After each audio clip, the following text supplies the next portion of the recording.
I'm talking with Joyce Knowlton today of Sawyer County Public Health.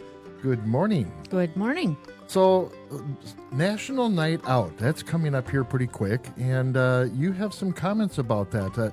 And it's interesting that usually it's law enforcement that is talking about National Night Out, but what does the public health area have to say? Well, in public health, we actually have a public health emergency preparedness section. Okay. And as part of that, we work with Sawyer County Emergency Management to make sure things run smoothly in the county and that we have plans in place for most types of disasters that you can think of that would happen here. So National Night Out this year is on Tuesday, August 5th. It's from 5 to 7 p.m., and it's at the Hayward Intermediate School. If people have never been there before, this is for kids, and there will be, any kind of responding unit there. So there will be a lot of police cars, there will be ambulances, fire trucks. I think they're going to bring in a helicopter, but then there's all kinds of games and activities. They can meet the canines. There's a lot of giveaways for the kids, along with free food and drinks for them as well. Oh, yes. Well, that's important. It is, especially from 5 to 7. Yeah. So this year, Sawyer County Public Health and Emergency Management are working together. We are going to have a booth that is about emergency preparedness for kids. And part of it is going to focus on tornado preparedness, but the other part just focuses on general preparedness.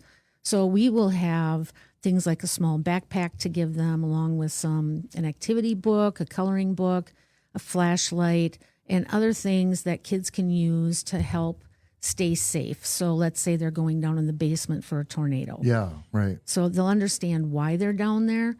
The whole idea is for them to be prepared and not scared. Yeah. And so really that starts with educating them and letting them know that they're not the only ones, that this is what we do, and that there's really nothing to be afraid of as long as you're prepared.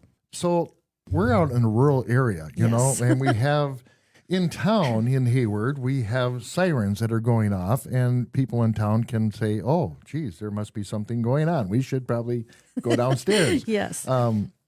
But out in the rural areas, we have a hard time getting those notifications. I live out on B near Round Lake. Yep. There's no sirens out there. Right. How do people get to know that there's a tornado warning for our county or in the neighboring counties? So in Sawyer County, we have a program called NIXLE. It's N as in Nancy, IXLE. And this is a Sawyer County alerting system. You can sign up 2 different ways. The first way is you just, on your phone, text your zip code to 888-777. You just text your zip code and you're signed up for NIXL.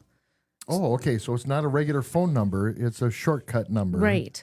And so it then records your phone number and anytime, and it records your area. That's why you're doing the zip code. Oh, okay. And anytime there is something in your area or close by, let's say a tornado warning, you will receive a text alert.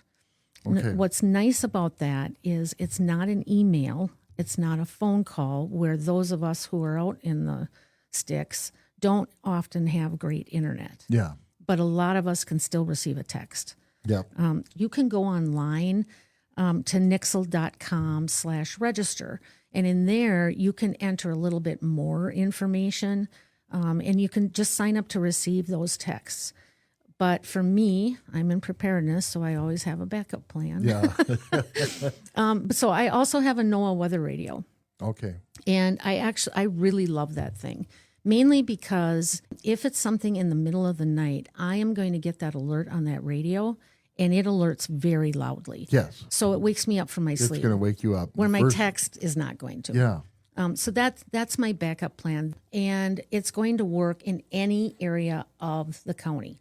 It doesn't matter what type of internet access you have. It doesn't run off of internet. It's running off of radio waves. Yeah. Yeah. So you will be able to get that alert.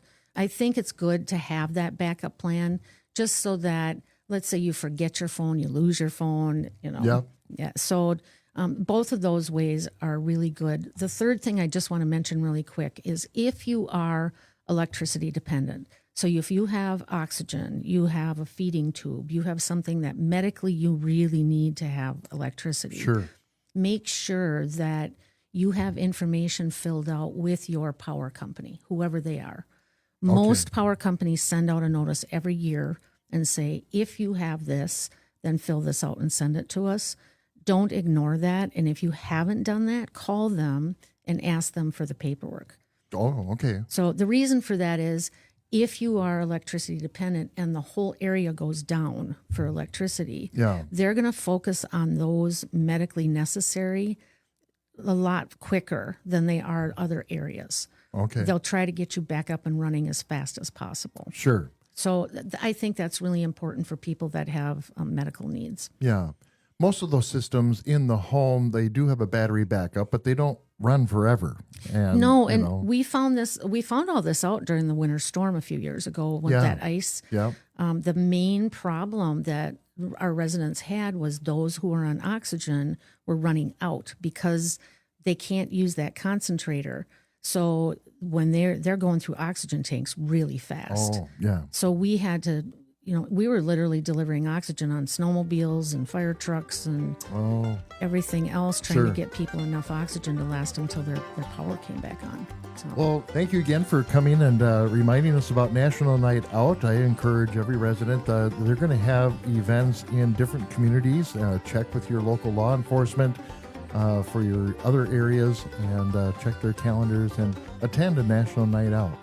Thank you, Joyce, for coming in. We appreciate it. You're welcome. You've been listening to The Morning Buzz on Mornings with Pat Kreitlow. Take your favorite WBZH shows with you on the go by downloading the Civic Media app in the Apple or Google Play stores.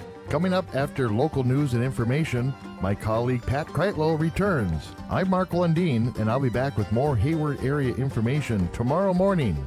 It's 8:59.